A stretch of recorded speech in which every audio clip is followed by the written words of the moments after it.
Comments on a Christian moral code of life. On modesty in dress. Pope Pius XII. An unworthy and immodest style of dress has come into vogue not only at the seaside and in vacation camps, but nearly everywhere, even in the streets of city and village, in private and public places, and not infrequently in the very house of God. Also, Pope Pius XII. The Christian should be careful not to underestimate the dangers and spiritual ruin spread by immodest fashions, especially those worn in public. Thus spoke Pope Pius XII in an audience with the Latin Union of High Fashion, November 8, 1957. In this address, the Holy Father pointed out the complex problems and the many moral dangers involved in fashion designs, which so many persons indeed underestimate. Perhaps the most important part of this address is that which sounds the death knell to the false application of saying, "What we grow accustomed to does not affect us."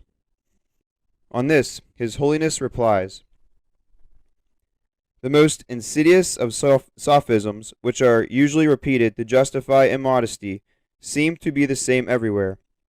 One of these resurrects the ancient saying, ab assuetis non fit passio, that there be no argument about things we are accustomed to, in order to brand as old-fashioned the rebellion of honest people against fashions which are too bold. Should one perhaps show how out of place the ancient saying is in such questions? Therefore, when fashions are too bold, we never grow accustomed to them, that they cease to be a source of temptation against holy purity." Pope Pius XII observes, "There always exists an absolute norm, no matter how broad and changeable the relative morals of style may be. Style may never give approximate occasion of sin, and clothing must be a shield against disordered sensuality." To the young women of Catholic Action of Rome for the Crusade of Purity, May 22, 1941, His Holiness remarked, "As long as certain flaunting styles in dress remain the sad prerogative of women of questionable repute, almost a trademark for recognizing them as such, just so long a respectable woman will not venture to copy them for herself. But on the day these things are worn by persons quite above suspicion, then there can be no doubt about the trend that will follow, which like a torrent will rush headlong and sweep over the most dangerous falls." Father, in his epistle to the faithful of Germany on the occasion of the Day of Faith celebrated by youth, May 23, 1952, Pope Pius XII urged youth to cultivate within themselves the secret of moral strength. Quote, "The decadence of public morality is a terrible thing. When by law the state restricts foul language and indecency in pictures and cinemas and theater, it is performing an elementary duty." But he adds, "The strongest dike against the flood of immorality should be yourselves, with your resolute will, never to take part in anything that goes against the law of God and the dignity of man, with your resolute and loyal will to support whatever, in accordance with God's commandments, is ennobling, purifying, and sanctifying." In a letter to local ordinaries, August 15, 1954, the Sacred Congregation of the Council reminded the bishops of the world, "But although these exhortations of the Supreme Pastor have produced not a few salutary results, it is none the less to be deplored that they have not brought about all that the Supreme Pontiff wished as regards public and private morals." We all know that, especially in this season of summer, they are commonly exposed to view sights which cannot but offend the eyes and shock the souls of persons who have not lowered or entirely abandoned their sense of Christian virtue and human modesty. An unworthy and immodest style of dress has come into vogue, not only at the seaside and vacation camps, but nearly everywhere, even in the streets of city and village, in private and public places, and not infrequently in the very house of God. This exposes especially the souls of young people, who are easily tempted to evil, to the gravest danger of losing that innocence which is the greatest and loveliest ornament of mind and body. This matter is evidently of extreme importance, closely associated as it is not only with Christian virtue, but also with bodily health and the vigor and progress of human society. Most appropriately did a very ancient poet say of this subject, "To bare the body in public is the starting point of shameful crime." And that is Ennius, as quoted by Cicero. Another sophism, which Pope Pius XII addressed, is the one so frequently used as an excuse for dressing immodestly. Quote, "He must have a dirty mind if his current styles are such a great temptation to him." On this point, the Supreme Pontiff assures us, quote, "Greater sensitivity to the warning against the snares of evil, for from being cause for criticism of those who possess it as though it were only a sign of interior depravity. On the contrary, the mark of an upright soul of watchfulness over the passions. Sensitivity, then, a careful guarding of the eyes, that they may not behold vanity, is rather the mark of a clean mind. A dirty mind sees no temptation in immodest dress. The dirt is already in that mind which can see no need for closing the shutters of the eyes, just as an untidy housewife is not affected by dirty shoes entering her dirty house. Neither will those persons derive justification from the Pope's discourse who object, 'Mary-like dresses are too hot in the summer,' while he recognizes the three purposes of clothing: hygiene, decency, and decorum. The Holy Father nevertheless points out, the hygienic reason, or better, pretext, cannot serve to justify a deplorable license. In fact, he avers, modesty should claim for itself an authority prevailing over every tendency and caprice, and should preside over the determination of clothing fashions. In other words, modesty must be given the first consideration, and not comfort, caprice, glamour, etc. The Modesty Standards. On January 12, 1930, the Sacred Congregation of the Council, by mandate of Pope Pius XI, issued emphatic instructions on modesty of dress to all bishops, directing them to assist and insist on these prescriptions of September 24, 1928. Quote, "We recall that a dress cannot be called decent which is cut deeper than 2 fingers' breadth under the pit of the throat, which does not cover the arms at least to the elbows, and scarcely reaches a bit beyond the knees. Furthermore, dresses of transparent material are improper." Some persons have questioned, often in good faith, the authenticity of this important document after making a vain search for record of it in the Acta Apostolicae Sedis, but its authenticity has been established beyond reasonable doubt. Bishop Duville of Quebec, Canada, in his pastoral dated July 22, 1944, quotes the exact directives given above and adds that they were issued by the Vicar Cardinal of Rome, Cardinal Pompili, on September 24, 1928. Further, the Philippine hierarchy officially recognized the 1930 special instructions of the Sacred Council as prescribing the Roman standards of modesty in dress for women and girls all over the world. Acting upon this letter from the Sacred Council, the Philippine bishops issued a joint pastoral on May 19, 1931, prescribing these Roman standards for all their dioceses. Further, in a pastoral letter issued by the Philippine Bishop Most Reverend Rufino J. Santos, Archbishop of Manila, on December 6, 1959, quoting the words of Pope Pius XII in several instances, quote, "The moral tone of the world is very low. Immodesty and immorality have reached almost epidemic proportions. The Holy Father has stated repeatedly that the greatest sin of our modern generation is that of the lost sense of sin." On May 23, 1948, Pope Pius XII made the startling announcement, "Mainly through the sins of impurity do the forces of darkness subjugate souls." Also quoting, "What we are discussing here is obviously most serious. As all can easily see, the current mode of dress among women, and especially among girls, constitutes a serious offense against decency, and decency is the companion of modesty, in whose company chastity is safer." Continuing quotes, "Furthermore, let us remember that such faults against modesty, although for individual and particular cases may not always involve a sin, much less a mortal sin, nevertheless their frequency and the bad example given through them have social repercussion, namely, a tendency to lower the Christian traditions of a society, a region, or a country, fostering the steady advance of immorality, laxity of consciences, and the paganizing of customs.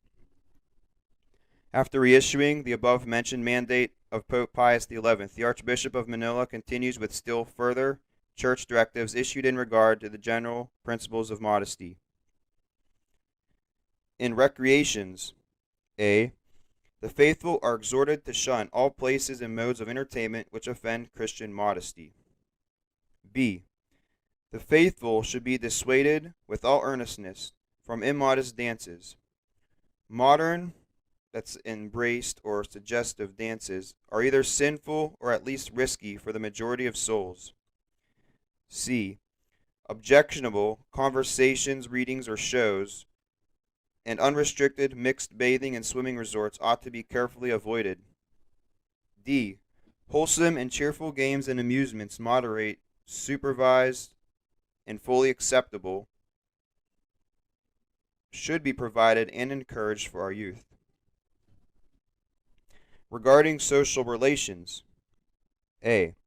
Boys and girls must be taught that boys are boys and girls are girls, that while the young are still children, they cannot play at being adults, that teenagers must live in a youth's environment, be subject to their parents, and learn respect at a distance for the other sex. B. Dating at an age when marriage in the near future may not be seriously contemplated by both parties is unwholesome and dangerous. The Archbishop of Milwaukee, Albert Meyer, issued a pastoral letter dated May 1st, 1956 on the subject of decency and modesty. In that pastoral, Archbishop Meyer reviewed all the principles laid out above. However, after describing the necessity for Christian modesty standards in all aspects of daily life, he went on to further emphasize that a yet stricter norm of dress must be established for the house of God. Quote, in this matter of dress, we would like finally to call your attention to the even higher standards of modesty required by the added consideration of the respect due to sacred places and sacred occasions.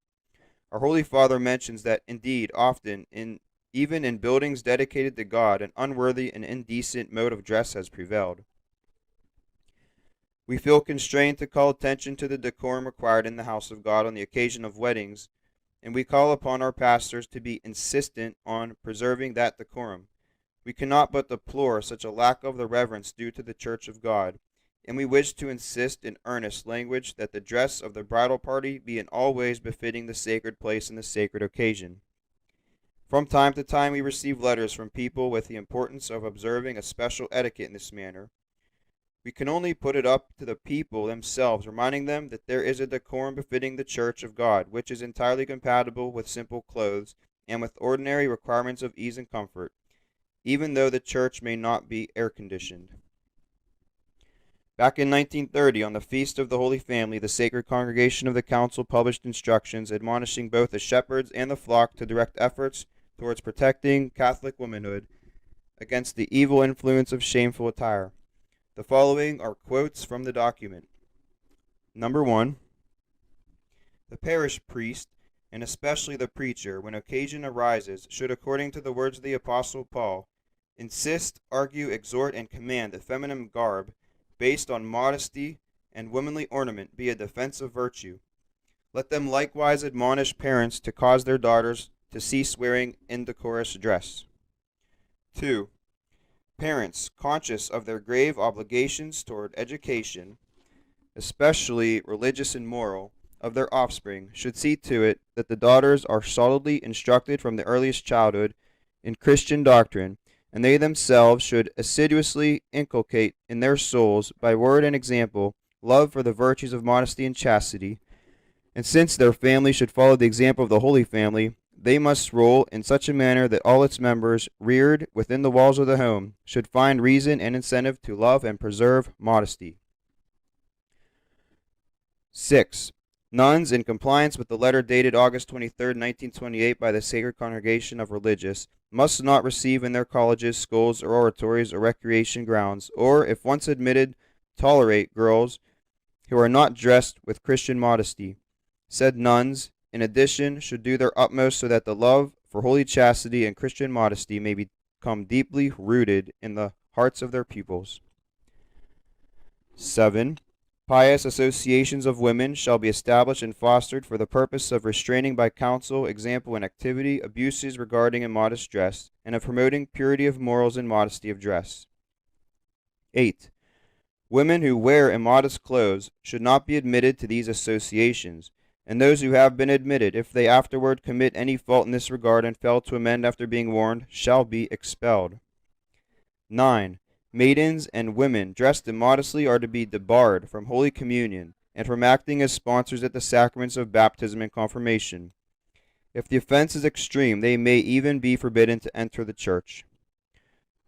12. In order that this salutary action may proceed with greater efficacy and security, bishops and other ordinaries of places shall every 3rd year, together with their report on religious instruction, also inform this sacred congregation upon the situation as regards women's dress, and upon the measures that will have been taken in pursuance of this instruction.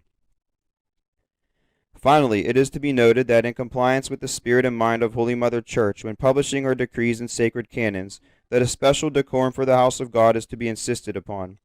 In addition to the above cited mandate of the Sacred Congregation of the Council, the sponsors for the sacraments must be properly attired, which is Canon 1262-2, outlines that women should be especially modestly dressed when they approach the holy table, giving us to understand that the dress required for the reception of Holy Communion should be more than that which required for the daily standards of modesty. The reason for this being that the women are presenting themselves for worship within the house of God and should dress as befits this sacred place. In compliance with the above mentioned prescripts, Albert Zurowski, Bishop of Belleville, Illinois, approved the following Mary-like code of attire for church and other sacred places. Out of reverence for the all-holy God, I am resolved to carry out the following code. Number 1. While I am determined always to dress with Mary-like modesty, both at home and in public, I intend to be especially careful to do so when visiting any place dedicated to God. This includes, besides churches and chapels, also outdoor shrines, rectories, seminaries, monasteries, convents, retreat houses, hospitals, and other Catholic institutions. Number 2. Above all else, I want to show the greatest possible reverence when in the presence of the Blessed Sacrament, especially during Mass. Therefore, I will never come to church unless I am wearing clothes that give me full and reverent coverage, and that in every way may be fit the most sacred place on earth. I know that it is in this spirit that canon law directs that in church women should be modestly dressed, especially when they approach the holy table.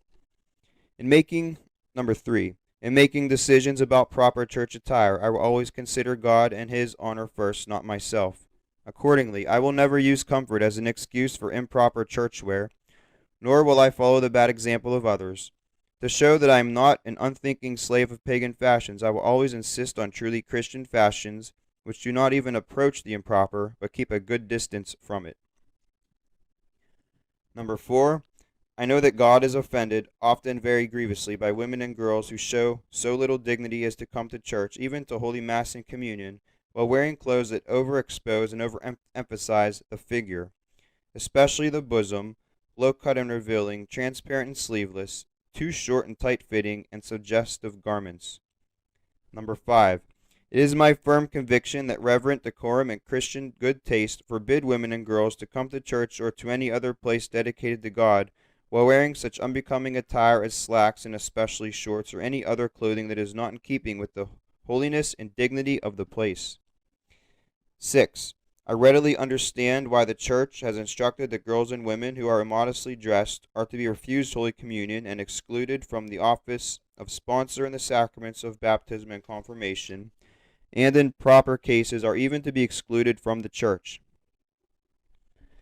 I agree, number 7, I agree that the principles of proper clothing apply, as the case may require, also to men and boys. Number 8, if I find that I have provoked the just anger of God by improper attire, whether in church or elsewhere, I will confess these sins, amend my ways, and make reparation to the offended divine majesty. Number 9, Out of love for God and our Immaculate Lady, I will insist on proper clothing, especially for church, and of all who are subject to me, knowing that I must face the wrath of God for any indifference or negligence or hostility on my part. Saint Maria Goretti, pray for us. In the name of the Father, and of the Son, and of the Holy Ghost. Amen.